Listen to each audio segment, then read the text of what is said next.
This video is going to be about doing another simple project, a barrel.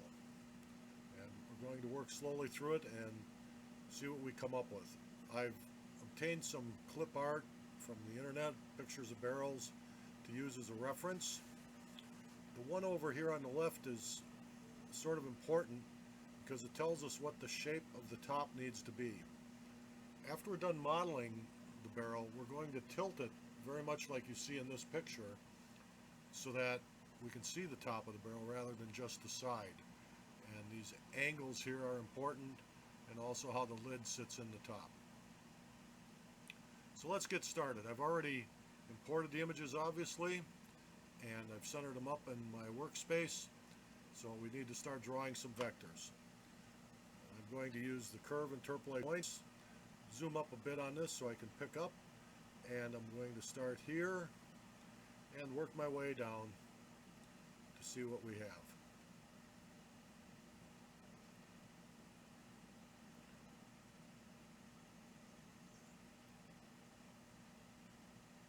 And we'll end it right about there. So we have this nice curve, and the next thing we need to do is to account for the steel bands around it. There's a couple of ways of doing this.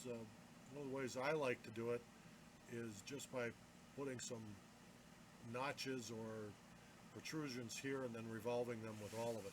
So we'll go ahead and do that. So the first thing I need to do is come up with a line, and I'm using line from midpoint, and it's just going to be a horizontal line, and that should do it. Now I'm going to use the copy tool to make several copies of this, and the point to copy from is going to be the midpoint, and I'm going to put one right about there and work my way down the barrel.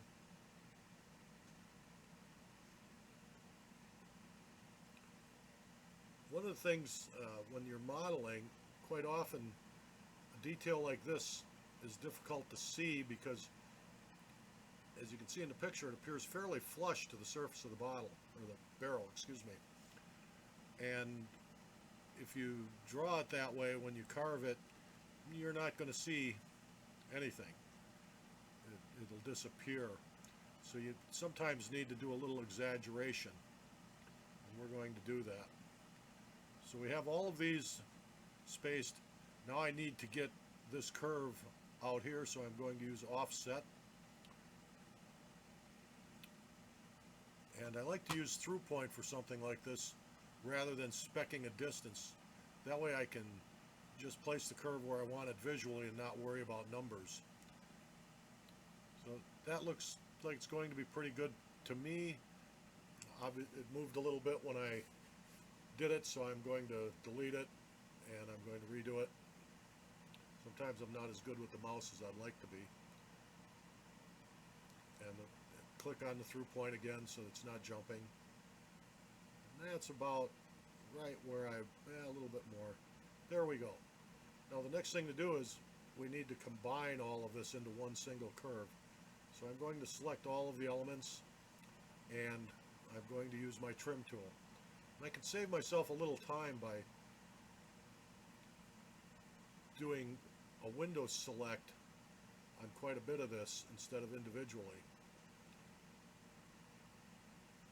I know I don't need these sticking out.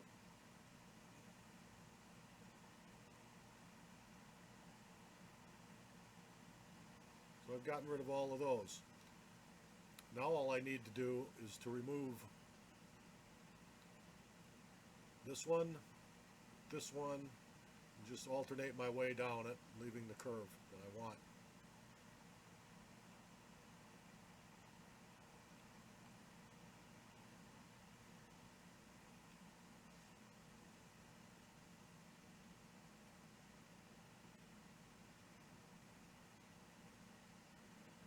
Now we removed everything we don't want, and the next thing to do is going to be join them all, and I'll do that by pushing the J on the keyboard and pressing enter, and now we have one single curve. Okay, let's continue on with this. I mentioned when we began that we have an angle that comes in here. You can also see that I forgot to trim this little piece off here, so I'm going to select it and get my trim tool, take that off,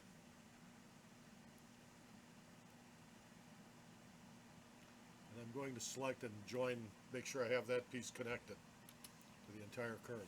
Okay, back to the putting the angle on. This is strictly a matter of eyeballing. It's not anything that we can measure. So I'm just going to put an angled line in here some distance, and that'll take care of that. We also know that we need to have a surface in here, and I probably shouldn't have erased that first line or trimmed it, but it's no big deal. I'm going to just go ahead and create a line to use, and just by clicking some of my existing points, that'll approximate the shape we had when we started. And I need to offset that. So once again, I'm going to select the offset tool, use through point, and move it some distance in. That'll take care of that. The next thing we need to do is draw a little bit of a line here and then going up. Let's take a look at our reference, and we can see a little bit of that going on here. So I'll draw a line from the intersection, and when I draw this line, I'm going to hold my shift key down so it's a horizontal line, and it'll be quite short. And then I'm going to draw another line going straight up, possibly at an angle. An angle might look better, and click there. Now I need to draw a line from here to the center. I'm going to turn my snap on, and that's a straight line. Now what we want to do is dome it. So I'll click it, and using my rebuild curve, rebuild it to 4 control points. Click on OK, select the 2 center control points, and move it up a little bit. Turning snap off, and right about there should be good. So now we have a little bit of a dome shape going on. We need to trim up this area, and also I can get rid of this curve I made earlier. So let's go ahead and select all of these and trim them.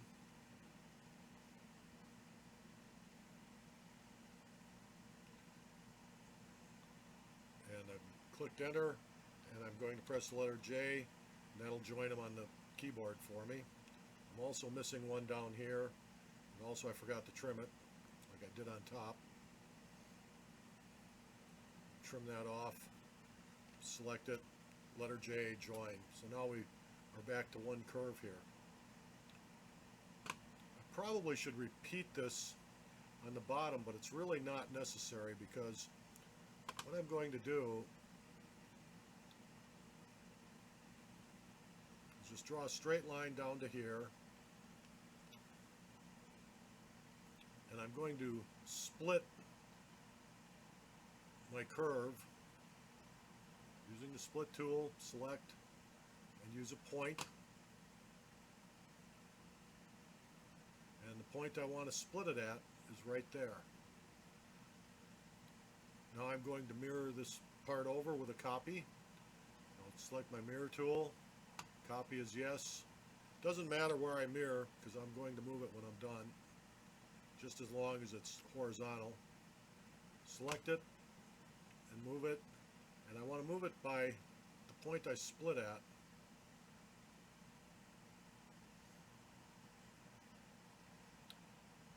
And now I have the bottom profile. Let's go ahead and join up all the curves again. So we're down to one curve. You might be curious why I bothered with doing this on the bottom. That's because when I build models, I like to save a full 3D version of the model. And then later on, if I'm designing something and I actually need to see the bottom of the barrel rather than the top of the barrel, I have the bottom. If I just drew a straight line across here, I'd never be able to use the bottom of this barrel in a model, and I'd have to redo it all, so might as well do it right now. Okay, we've got our basic shape. Let's see what we got. We're going to go to perspective view,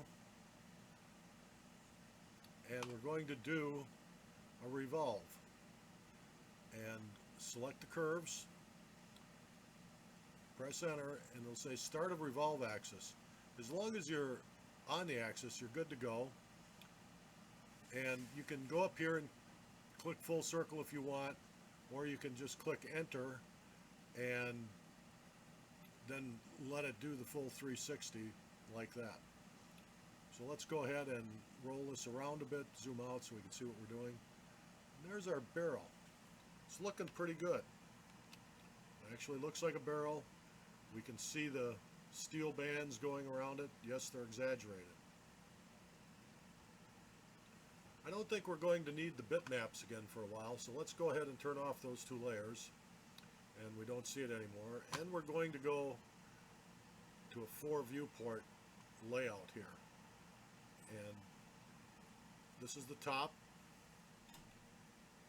the front, which would show us literally the bottom of this barrel, the right, which is going to become an important view for us.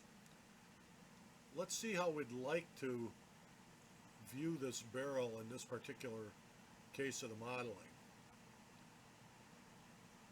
That would kind of like be the view I'd like to see when I'm done. So what I'm going to do is I'm going to rotate this barrel. I'm going to pick up everything and I'm going to rotate it, and when I'm rotating it, I'm going to watch up here in the top view, and when I get something that is close to what I want or what I want, I'm going to stop rotating. So I will pick this up, move out, which allows you a little finer control, and I'm going to start tilting. And as you notice up in the top view, I'm starting to get the view I want to see. I'm going to leave it right about there. As this is drawn, it is really not usable as a model over in a program like Aspire. You could certainly import it, but because it's full 3D, it's going to look really ugly, because as the barrel goes around the back side here, it's just going to drop straight down. It's not going to look much like a barrel. We need to get this to a much shallower relief so the carving looks correct. So we need to take a look at what we actually see in our top view here after it was rotated. We can see all the way from here to here, and we can also see out to the very edge of this circle. So what we want to do is remove all of the material from about here in the right view out to this point and get rid of that. So that will be the first step that we do. So let's draw a line to represent that for us. And what we're going to do is come in here, click right there. Now you notice where I am out here. It's not going to be possible to draw this at anything but an angle, and I'm selecting the quad. So now I will click there. If I ghost this view, we can see the angle I just drew is right here.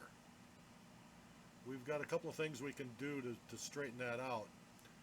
The one I like to use is control points and set XYZ coordinates of this line. And I have set X checked, X is being this way. Click OK. And now I'll just move right on to the center of this and click. So now my line is centered up. The next thing, this one's pretty good. Sometimes when you do this, this line will also be at an angle, and it might require a little bit of rotation. I don't consider that necessary, but to demonstrate what you do to get it where you want it is you draw a line from zoom on in from this intersection, going straight out, and you can see that this one does need to be rotated just a tiny bit. We'll go ahead and rotate it, and the way to rotate it is to go ahead and select everything, deselect the line you're going to rotate to, and we need to select the point of rotation right at this intersection. So we'll zoom in, click on that intersection. When you come over to this view, then the start angle will be here and the end angle will be there, and you can see that it's now rotated it. We don't need this line anymore, so we'll get rid of it. Well, actually, we won't get rid of it. We're going to adjust it a bit. I'm going to make it to where it goes across the whole item. And one thing I like to do is not take it right to that exact point, but drop it down, in this case, maybe about a millimeter. Just like that, just so it's passed. That way when we carve it, there'll be a slight step there, a shadow line, and it'll make it stand out a little better. You can experiment with that to see what you prefer. Okay, so let's go ahead and trim off the bottom of the barrel.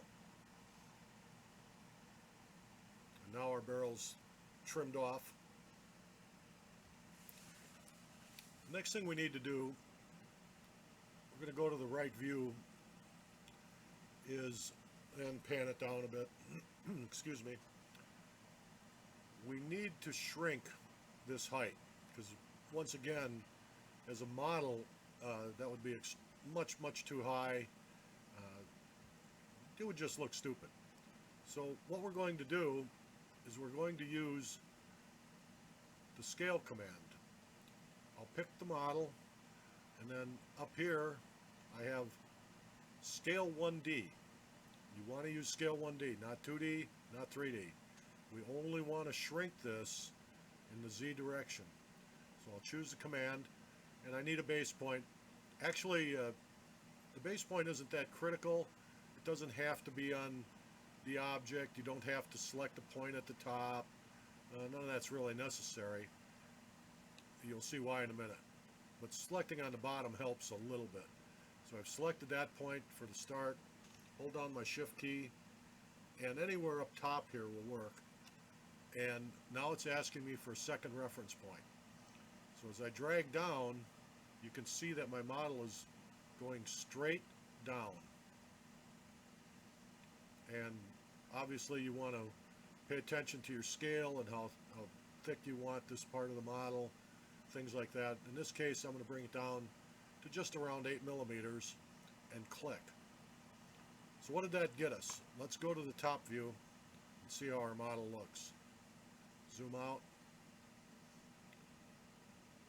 go to a shaded view, and the other thing we're going to do is hide all the curves so we can actually see just the model. There it is right there. And the other thing you can do if you get tired of looking at all of the ISO curves is click on and turn off show ISO curve. And now you'll see more of what you actually have. So that's how the model will really look in perspective. You can see that it's been severely flattened, and you'll see that right here, because of the bottom, there's going to be an undercut. That's not something to be concerned about, because what Aspire is going to do is just go straight down here to the surface. So let's export this and see how it's going to carve over in Aspire. Select it, File, Export Selected, and we will export this again as a Rhino 5. You can also export it as an STL. I think the Rhino 5 actually gives a better result. And we'll give this the name WB model.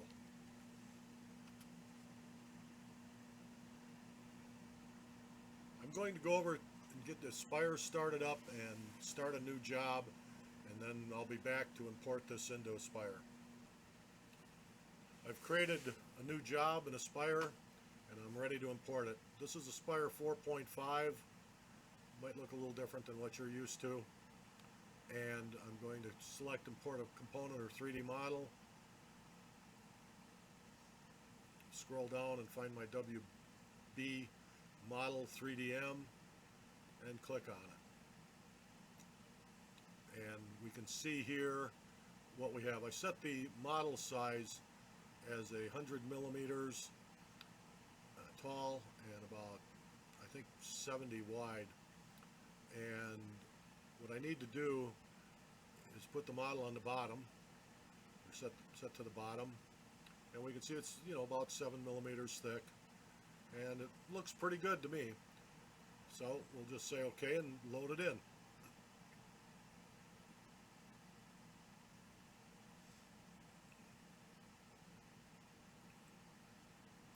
Go to our view here. I'm going to select page up so that I can see the model view over here. And as I mentioned, with the undercut on the bottom, you can see how Aspire handles that. That's perfectly acceptable. It's not a problem. We also managed to get our bands thick enough to where they can actually be seen. The next thing I want to do is create a border around here for cutting. I've gone to the drawing. I'm going to create a rectangle just to surround it.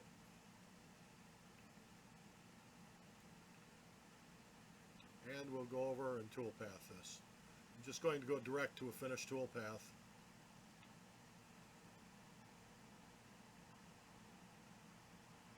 And everything appears correct here.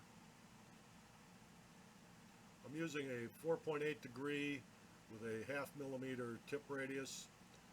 Let's see how that's going to work for us. Last time I did this, I kind of goofed, so I'm going to be a little more careful here.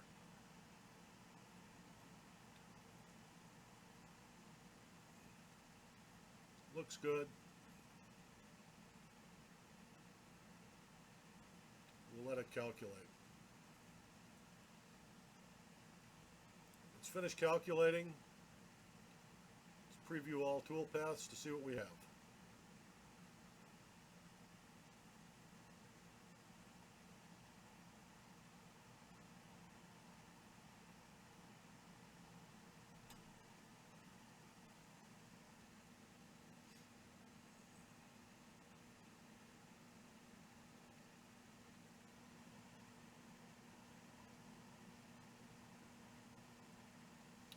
It's done previewing. Let's go to a top view. That looks like a pretty darn good barrel to me. Thank you.